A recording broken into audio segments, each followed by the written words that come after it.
Hello guys, selamat datang ke channel Izami Gadget. So, bagi siapa yang follow aku daripada dulu sampai sekarang, korang mesti tahu ataupun at least pernah dengar bahawa aku punya video, segala video yang korang tonton dekat YouTube Izami Gadget ni mostly diedit menggunakan Final Cut Pro by Apple. Dan disebabkan perkara tersebut, of course aku akan menggunakan laptop ataupun komputer by Apple juga. Dan dalam kes ini, aku punya main komputer sekarang adalah this one lah, Apple Mac Mini M1 punya edition. Dan untuk pengetahuan korang, ini adalah base spec 8GB RAM dengan 256GB storage. Aku beli second hand pada tanda harga RM2,300 macam tu, sekitar bulan 4, bulan 5 itu hari. Dan kenapa aku ambil base spec? Kenapa aku beli second hand? Sebab apa? Story dia macam ni. Asalnya aku guna MacBook second hand tahun 2016, MacBook Pro 15 inci, i7 16GB 512. A good laptop, tetapi sekarang aku punya main kamera depan atas, aku punya shoot mostly in 4K dan juga aku punya bitrate adalah in 8K. Sebab apa? Kamera aku EOS R5 ni boleh rekod sampai 8K. Jadi untuk bitrate 8K lah. Jadi dia agak struggle dekat situ. So bila tengok dekat YouTube, ramai kata bahawa this M1 punya chipset memang powerful, even though the base spec. So aku nak cubalah. Tapi nak cuba tu kita tak berani kan, nanti ambil the high spec kan mungkin tak seperti yang digembar-gemburkan. So I choose this base spec second hand. Dan to be honest, since then aku tak pernah menyesal. All the video 4K, bitrate 8K, di-export, di-render, diproses menggunakan this Mac Mini tanpa ada masalah. Alright. Dan recently, aku upgrade aku punya MacBook 15 inci yang lama tu. Sebab apa? Disebabkan ini adalah M1, itu adalah Intel. So, dia punya Final Cut tu nanti akan ada problem tau untuk aku menggunakan vice versa. So, aku upgrade to this new MacBook Air. Yang ini adalah custom spec. Sebab apa? Aku dah percaya pada M1, aku ambil custom spec. Ini adalah 16GB RAM dengan 512GB storage. Aku beli sekitar RM6,200 macam itu. Tetapi, happen to be, aku tak sempat lagi nak edit dekat sini tau. Sebab aku literally baru beli sebelum aku pergi Switzerland. Dan what happen is that, kenapa aku beli yang ni?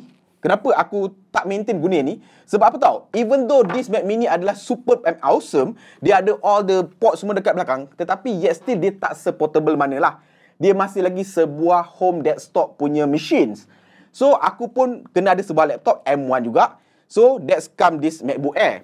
Cumanya problem dia adalah, dia okey. Cumanya macam korang tahu, MacBook sekian lama dah mula buang all the ports, yang hanya ada adalah this 2 Thunderbolt ataupun 2 Type-C saja pada MacBook Air ni.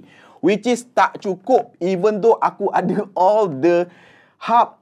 Korang nampak hub ni banyak gila macam-macam pun tak cukup. Dan besar lah, korang kena bawa here and there. Aku ada macam-macam hub dekat tepi ni. Lantas, membawa kita ke dalam video kali ni. Di mana dalam video kali ni, aku telah membeli sebuah my next editing machine. Di mana dekat atas meja ni kita adanya SAP. Ini adalah MacBook Pro yang terbaru. 14 inci. M1 Pro dengan speknya 16GB RAM dengan 1TB punya prosesor. Di mana dia juga mempunyai display 120Hz, HDR punya display. Dan dia dijual dengan tanda harga rasmi dekat Malaysia berharga RM10,799. Jadi mukadimah kedengaran agak panjang. Jadi kalau korang nak tahu kenapa aku ambil 14 inci compare to 16 inci dan kenapa aku tak ambil Pro Max compare to yang Pro ini, tak apa lengah masa lagi, let's check it out.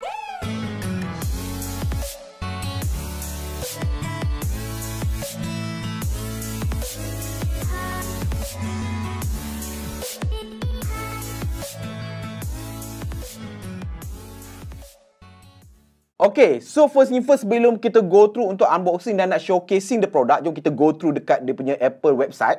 Jadi macam korang nampak, untuk tahun ini actually mereka ada 3 model MacBook Pro, 13 inci, 14 inci, 16 inci.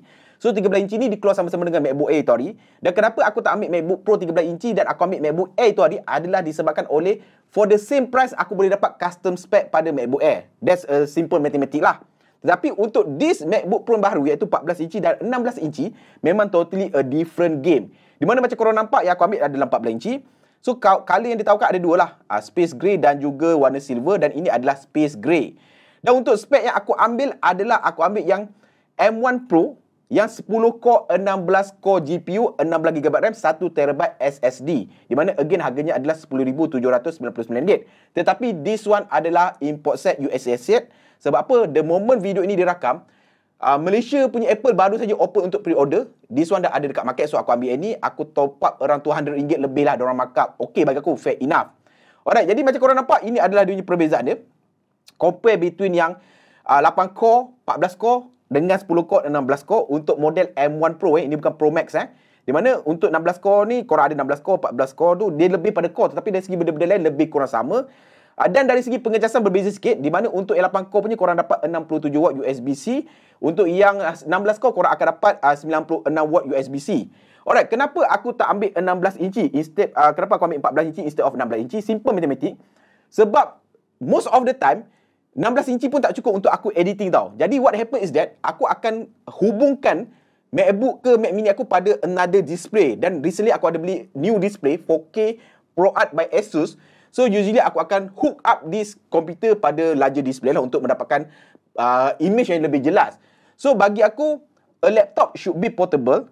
So bagi aku definisi portable tu adalah dia lebih kecil dan lebih compact lah. Dan dalam kes aku 14 inci dah memadai. Dan untuk 14 inci ni mudah kalau korang nak pergi travel ataupun pergi naik flight. Tak ada isu langsung dari segi dia punya berat dan juga dimensi.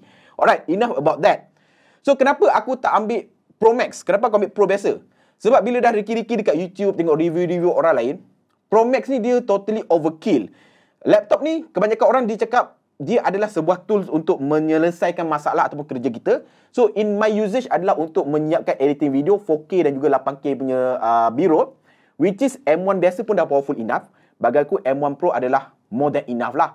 M1 Max ni dia lebih kepada kalau korang nak buat 3D punya benda lah. Nak buat aplikasi, nak buat software, nak buat 3D rendering, nak buat games.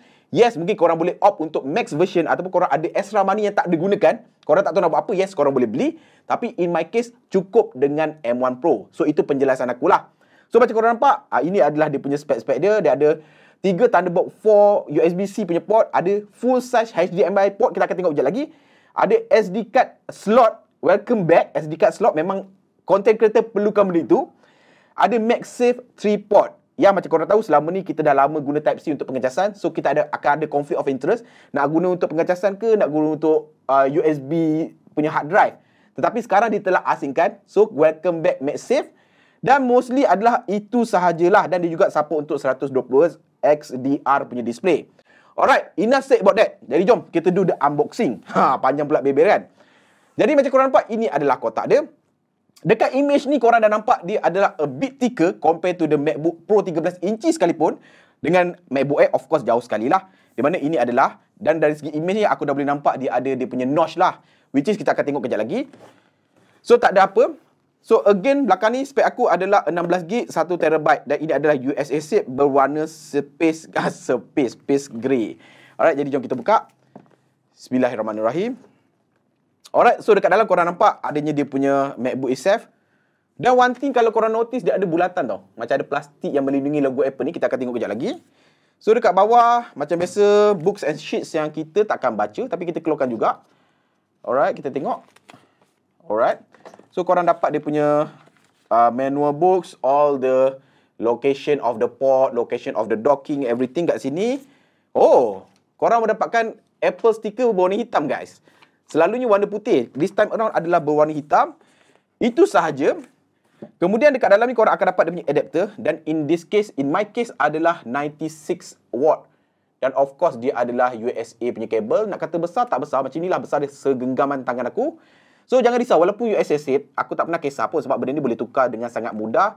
Korang boleh beli dekat DIY ataupun Shopee ataupun dekat Apple Store sendiri. Benda ni boleh tukar masuk kepada UK punya plug ataupun Malaysia punya plug lah. Mudah saja, alright. Type-C of course. Dan last but not least, the most anticipated USB-C MagSafe. The welcome of the old friend. Okay. Alright. Kita keluarkan dulu. Okay. Dan ini adalah first experience aku menggunakan kabel Apple yang jenis braided. Usually dia adalah jenis silikon biasa. Panjang dia aku boleh kata 1.5 meter jugalah. Lebih sedepa. Dan dia adalah jenis braided punya. Nice lah. Braided yang tak stiff sangat. Senang bengkok. Yet still braided. One part adalah Type-C. Dan another part adalah MagSafe. Dan kat sini I believe ada lampu dia lah. Bila dia charge warna merah, orange ataupun warna hijau bila penuh. Dan ini adalah kita punya MagSafe lah. Bagi budak-budak baru nak up, mungkin korang tak kenal MagSafe ni. Tapi MagSafe ni adalah satu implementasi yang penting suatu masa dahulu. Dan jangan keliru dengan MagSafe yang ada pada belakang iPhone 13 ataupun iPhone 12. Itu adalah MagSafe yang berlainan sama sekali. Alright, kita letak tepi dahulu. Okay. Now to the main event. Here Here they are. Here they are ke? Alright, ini adalah MacBook Pro-nya. Kita keluarkan. Bismillahirrahmanirrahim. Alright. Okay. So for the first impression, yeah, it is a hefty punya laptop. Bukan thin, bukan ringan punya laptop as expected daripada MacBook punya line up. Cumanya dia much thicker lah. Much thicker compared to the previous generation. Tapi I don't mind kalau anda kata ketebalan itu hadir dengan kebagusan atau benefit yang diperlukan lah. Alright. Jadi ini adalah warna space grey-nya. Dia adalah warna gelap-gelap grey sikit. Logo Apple dekat situ dah tak menyala sekian lama. So dekat bahagian sini terdapatnya dia punya hinge clean saja. Dekat bahagian sini korang akan dapat all the new ports. First thing first adalah SD card, Thunderbolt 4, Watt Type-C, full size HDMI. Ini adalah memang sangat-sangat penting. Sebelah sini korang akan dapat MagSafe. Korang akan dapat another 2 Thunderbolt 4 Type-C dan juga headphone jack dia lah. Jadi untuk dia punya MagSafe, kita try tengok dia punya magnet dia kuat tak? Oh, kuat. Agak kuat. Quite hard jugalah dia punya lekatan. Boleh tahan lah. Bagi aku, kalau anda kata korang nak macam nak terlanggar tu agak susah tau. Jadi I'm afraid the purpose of MagSafe adalah supaya bila korang terlanggar dia tak bawa laptop sekali tau. Tapi nampak macam agak kuat. Takut dia terbawa sekali laptop kalau anda kata korang letak kat bucu-bucu meja lah. Tapi so far boleh dikatakan a strong magnet. Kuat sangat ni. A strong magnet punya sistem. Alright, tapi nanti kita akan cuba in the real life punya situations. Dekat depan dia ada dia punya tempat nak jongkit-songkit dia. Kat bawah ni adanya padding dia. Berbeza dengan padding MacBook sebelum ni. Padding ni adalah flat, bukannya jenis bulat melengkung dan nampak nice. Dan dekat bawah ni adanya dia punya ukiran MacBook Pro. Ini nice gila. I don't know, benda-benda kecil macam ni, attention to detail aku sukalah daripada Apple. Kat tepi ni I believe dia punya airflow outflow dia lah. Alright, jadi jom kita buka. Okay, kita try buka satu tangan. Bismillahirrahmanirrahim. Alright, ada kertas dia ni, kita letak bawah. Okay, dia terus boot up. Okay, alright. So dalam video kali ni kita tak akan buat apa-apa stress test ke editing test. Sebab apa? To be honest, M1 processor cukup powerful, tak perlu aku nak buktikan. Tetapi mungkin in the long review aku akan buat. Alright, jadi first thing first, korang nampak ataupun aku boleh tunjuk pada korang. Yeah, that's the notch. Okay, aku try tunjuk jap That's the notch yang daripada iPhone telah datang kepada MacBook. Alright. Kalau tanya pada aku, kalau guna wallpaper terang ataupun terang punya modes, nampaklah dekat situ. Tapi most of the time dia akan duduk kat tempat status bar yang tak mengganggu konten korang lah. Most of the time.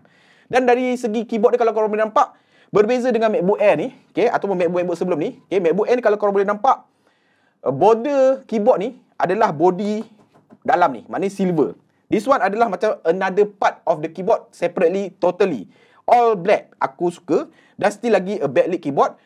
Dan this time around, mereka dah buang all those, apa tu kita panggil? Yang touchscreen dekat atas tu. Taskbar apa tu? Aku dah lupa apa nama dia. Dah pening. Yang dekat atas ni, di mana bagi aku pun bagus. Aku tak gunakan. Most of the time, aku hanya gunakan benda tu sebut hanyalah untuk adjust brightness sahaja. Tapi aku tak guna untuk benda-benda productivity yang lain. So, dia dah remove. Jadi, keyboard nampak lebih kemas dekat situ lah. Alright, jadi jom kita masukkan. Dan dekat sini terdapatnya dia punya Touch ID lah. Dia letak kat sini, nice lah. Bagi aku nice compare to dekat taskbar. Touchbar, yes, touchbar tu. Sebab dekat touchbar tu, usually bila aku nak tekan Touch ID, dia akan tertekan emoji lah, benda-benda Siri dekat touchbar tersebut. Alright, jadi jom kita masuk. So for the first impression, keyboard dia lebih sedap, travel dia lebih tactile, yet still tak bising. Nice keyboard. Nanti kita akan put in test for the long run punya review. So for the display, again macam korang boleh nampak, ini adalah rupa dia lah kalau dia ada dia punya notch dekat situ. Again, tak mengganggu sangat. Sebab apa? Dia duduk dekat status bar dekat atas, most of the time lah. Dari segi display, aku tak dapat nak cakap bahawa display dia ni nampak lebih refresh rate laju ke apa. Sebab apa? So far ini adalah static punya image. Tapi so far masa aku first setup, dia punya animation tu nampak a bit smoother compared to the typical 60Hz punya MacBook punya display lah. Okay, kita test dia punya speaker.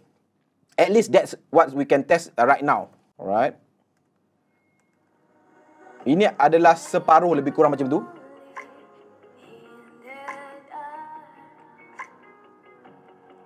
Kita full kan. Speaker dekat sini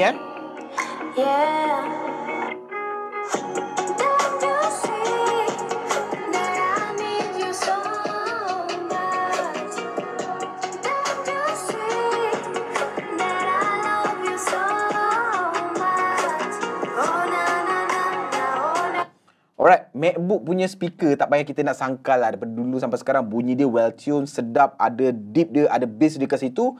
Dan cukup loud enough kalau korang nak melay movie sekeluarga dekat dalam satu ruangan medium to small punya keluasan. Tak ada masalah. Dari segi display so far aku rasa okey lah. Dari segi pandang pertama aku. So basically aku rasa that's it for this first impression punya video. Nanti untuk benda-benda lain mungkin kita akan buat in the real life ataupun long term punya review. Sama ada dia punya stress test ke, rendering punya test ke, editing ke, apa-apa kita akan mungkin cuba cover dalam real time ataupun long term punya review. Tetapi for first time ever, I'm been more than happy because of the ports, because of the display, because of the, bukan nak kata revamp sangat, tapi refinement yang backward balik, tetapi in a good way. Totally. Again, apa aku boleh katakan, I'm hope that this will be my worth to buy punya purchase lah. Aku harap aku tak menyesal lah. Tapi all the returning of the port, korang nampak kan? Jadi lepas ni tak payah nak berobot-robot pakai dongle sangat. On the go, aku boleh pakai SD card aku boleh cucuk aku punya SSD, NVMe, boleh cucuk display. Dan yet, at the same time, aku boleh charge dan ada another 2 spare Type-C untuk digunakan. Dan of course, the headphone jack lah. Which is bagi aku agak luxury untuk sebuah Apple pada 2021. Alright? So guys, sampai di sini saja video panjang lebar celoteh. Ini adalah based on true experience, pendapat, bukan media buy. Ini adalah belian sendiri, duit sendiri. Alright, kalau anda kata korang suka video-video macam ni, korang boleh support aku dengan tekan butang subscribe kat bawah. Tak loceng kat sebelah dia. Dan sampai bertemu lagi di video akan datang. Macam biasa guys, Assalamualaikum. Ciao.